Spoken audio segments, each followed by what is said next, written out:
어느 정도 비워내야 탈없이 채워넣을 수 있습니다.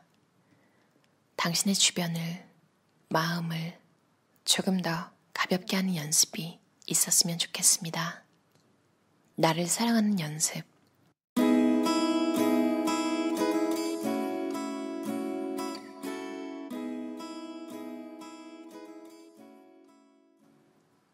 돈은 잘 모으는 것도 중요하지만 그만큼 잘 쓰는 것도 중요하다는 어머니의 말씀이 떠오릅니다. 삶을 살아갈수록 모으는 것보다 정리하는 것이 중요하다는 생각을 합니다. 하지만 늘 쌓아두며 살기 바빴습니다. 언젠가 필요할 것 같아서 산 물건들, 당장 필요해서 산 물건들, 이제는 쓰지 않는다 해도 언젠가 다시 쓰겠지 하면서 나의 방안을 가득 메우곤 합니다. 그런 것들이 쌓이면서 삶의 예민함도 함께 쌓여갑니다. 물건이 쌓일수록 내가 편하게 다닐 수 있는 바닥이 점점 좁아집니다. 몸을 움직일 때마다 쓰러지는 것들이 많아지며 어떤 물건이 있었는지 기억이 잘 안 나곤 합니다. 그러니 필요한 것을 찾을 때 헤매기 일쑤입니다. 사람은 비어있는 것보다 꽉 찬 것을 좋아합니다. 어쩌면 우리의 그러한 습관은 관계를 향한 태도에서도 비슷하게 적용되지 않을까 합니다. 마음에 한번 들여놓은 사람은 잘 버리지 못하고 살아갑니다. 완벽히 정리하지 못한 채 또 다른 사람을 마음 안에 들여놓습니다. 그러니 창고같이 변한 방처럼 비좁은 마음을 달고 살기 일쑤입니다. 예민해집니다. 여유 없는 마음으로 주변을 대하며 살아갑니다. 하지만 무감각해집니다. 예전에는 사소한 것에도 흥이 났던 내가 이젠 특별한 것에도 감흥이 없어집니다. 복잡해집니다. 기억이 엉켜버려서 스스로의 감정에 대해 잘 모르는 상태까지 이르기도 합니다. 우리는 그러한 여러 가지 부족함을 또 다른 사람에게서 충족하고자 합니다. 건강하고 여유로운 삶을 위해선 물건도 사람도 정리하는 연습이 필요하지 않을까 합니다. 딱히 모아두고 잡아두는 것이 풍요로운 것은 아니란 말이죠. 나에게 필요한 것들, 소중한 것들을 적당히 곁에 두면서 여유를 두는 것이 가장 풍요로운 것 아닐까 생각이 듭니다. 당신의 삶이 탁하게 느껴진다면 곁에 있는 것을 보내주지 못하고 쌓아놓기만 해서일 수도 있겠습니다. 우리는 지금껏 가지고 살아가는 것은 익숙했지만 버리고 정리하는 것엔 익숙지 못한 사람들이었습니다. 그것이 나의 여유와 감정을 좀먹고 있는 건지도 모르겠습니다. 어느 정도 비워내야 탈없이 채워넣을 수 있습니다. 당신의 주변을, 마음을 조금 더 가볍게 하는 연습이 있었으면 좋겠습니다. 그것으로 더 진중하게 사랑하고 무게 있게 간직하는 사람이 되었으면 좋겠습니다. 온전히 정리한 후 쌓아가는 습관으로 한층 더 개운한 삶을 살아갔으면 좋겠습니다. 만날 사람은 어떻게 해서든 만나게 되어 있다. 이어지지 않을 사람이었다면 서로를 바로 앞에 두고도 알아보지 못할 것이고, 이어질 사람이었다면 서로 모르고 살 법한 곳에서부터 어떻게든 만나 이어지게 되어 있다. 인연이 아닌 사람이라면 서로에게 기대가 충만하고 같은 모형의 마음을 가지고 있더라도 알아갈 시기를 만나지 못할 것이고, 인연이라면 서로에게 관심이 없고 겹치는 부분이 없더라도 서로를 알아줄 시기를 어떻게 해서든 맞이하여 이어지게 되어 있다. 사람과 사람 관계는 한 사람의 노력만으로 감히 조종할 수 없다는 것. 수많은 시간과 수많은 배경, 그리고 수많은 만남을 통해 정해지게 되어 있다는 것. 너무 애타게 찾아다니지 말고 그렇다고 너무 부질없이 생각하지도 말 것. 모든 만남을 위한 노력과 관계로 인해 쓰인 시간은 전부 헛된 것 하나 없이 이어질 인연으로 향한다는 사실. 그것을 잊지 말고 살아갈 것. 너무 깊은 간섭은 상대를 불편하게 만든다. 사람은 본능적으로 타인과의 관계를 맺으며 살아가는 사회적 동물입니다. 어느 장소 안에서 함께 행동하고 얼굴을 마주보며 이야기를 하고 비슷한 감정을 공유하며 공감을 합니다. 하지만 동시에 그것과는 반대되는 본능이 하나 더 있습니다. 어떤 감정을 숨기고 싶어하고 홀로 사색을 즐기고 싶어합니다. 나만 알고 있는 사실을 비밀로 간직하고 싶어합니다. 오래 알고 지내다 보면 얼굴만 보아도 목소리만 들어도 어떤 상태인지 알 수 있는 사이가 있습니다. 사랑하는 연인이라든가 친한 친구들 또는 피를 나눈 가족, 그리고 오래 함께 일한 직장 동료가 될 수 있겠죠. 서로가 너무 긴밀한 나머지 말을 하지 않아도 웬만큼은 다 알 수 있는 그런 사람들 말입니다. 그런 소중한 사람이 있다면 서로 노력해야 할 것은 소통과 공감보다도 깊은 간섭을 자제하는 것일 수도 있습니다. 소통이 안 되어서 감정의 공유가 적어서보다도 각자가 지키고 싶은 선을 넘는 간섭 때문에 관계가 틀어지고 스트레스를 받는 일이 많기 때문입니다. 대부분 이런 간섭의 선을 알고 있으면서도 지켜주려고 하지 않습니다. 우리 사이에 선을 지켜야 한다는 것 자체가 씁쓸하게 느껴지기 때문입니다. 우리가 어떤 사이인데 이렇게 괜한 섭섭함이 생기곤 합니다. 부정하고 싶은 선이기 때문입니다.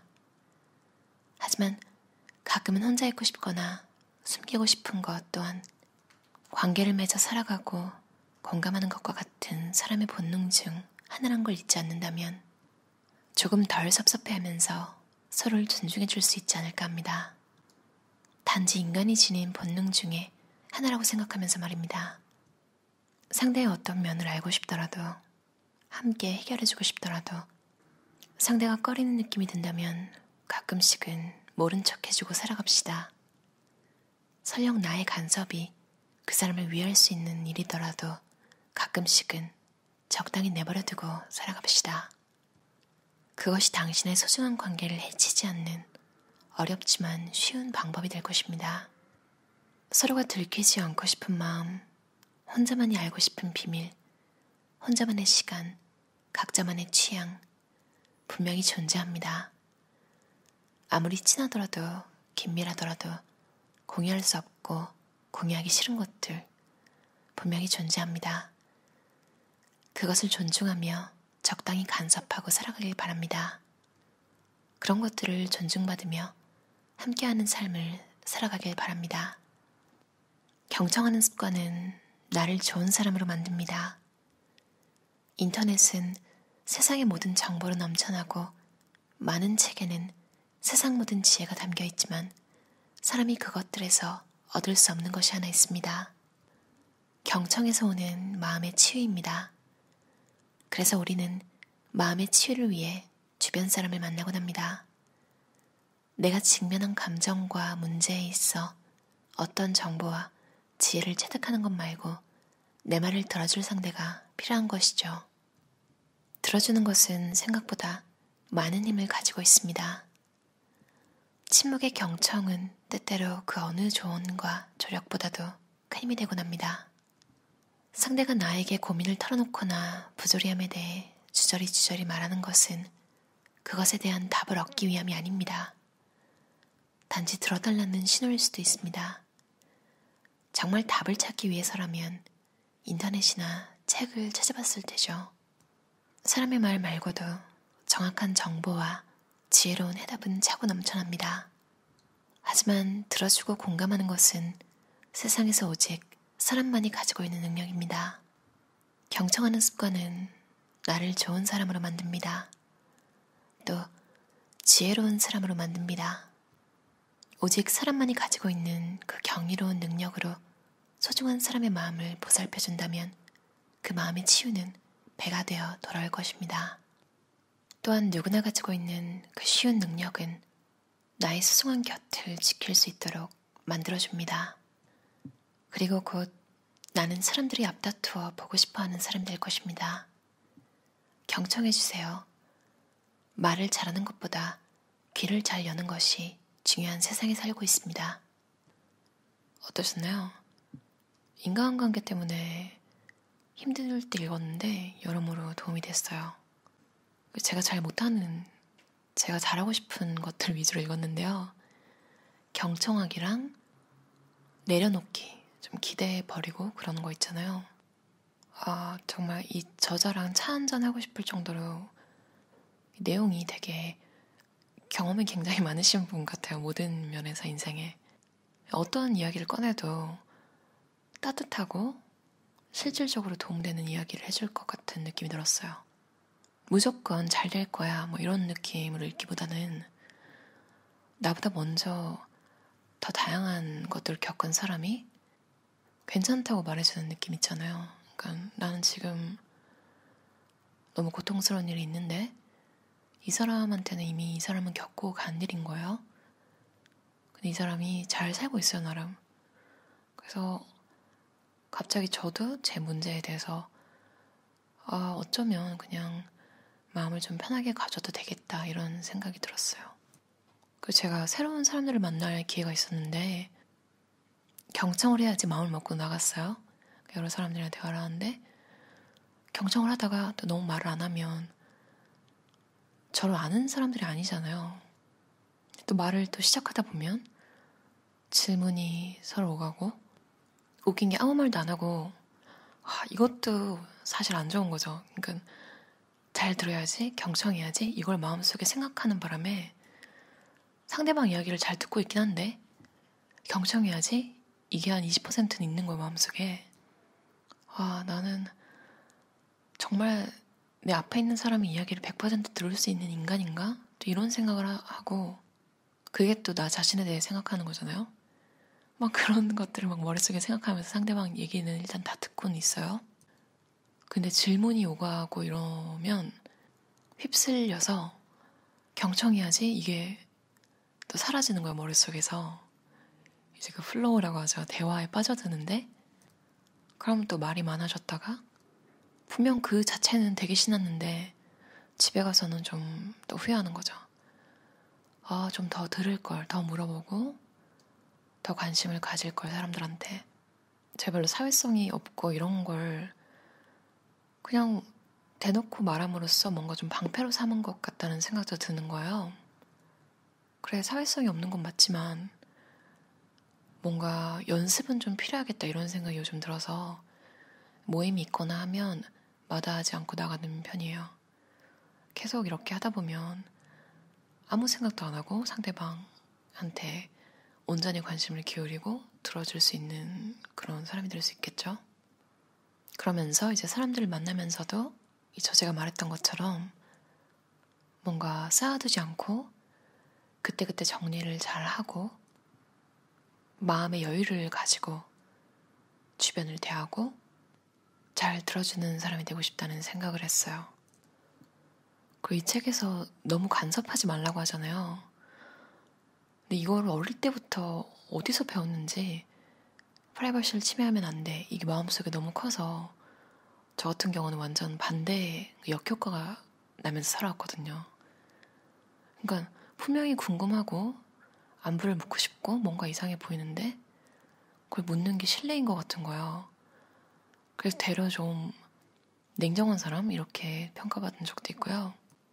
참 모든 에피소드에서 다 말하는 것 같아요. 인생의 모든 것은 밸런스다. 100% 맞는 리액션, 100% 맞는 상황별 공식 이런 건 없잖아요. 좀 슬픈 얘기인데 이런 걸 계속 생각하면서 저는 계속 떠돌아다녔잖아요. 참 인간은 어떻게 보면 한 곳에서 내가 오래 본 사람들과 잘 지내는 게 어떻게 보면 정신건강에 참 좋겠다 이런 생각이 드는 거예요. 근데 그건 뭐 제가 인생을 다시 살 수는 없으니까. 그리고 제가 0세, 1세로 다시 돌아간다고 해도 뭐 그렇게 살아갈 수 있는 집을 고를 수 있는 게 아니잖아요. 가족 이사를 여러 번 다니면 뭐 어린이가 6살인데 가족들 이사 갈 때 난 여기 유치원도 마음에 들고 이 동네 학군도 좋고 난 여기 친구들이 좋으니까 여기 뼈를 묻을 거예요. 여기 제가 살 집 한 채만 해주고 알아서들 이사 가세요.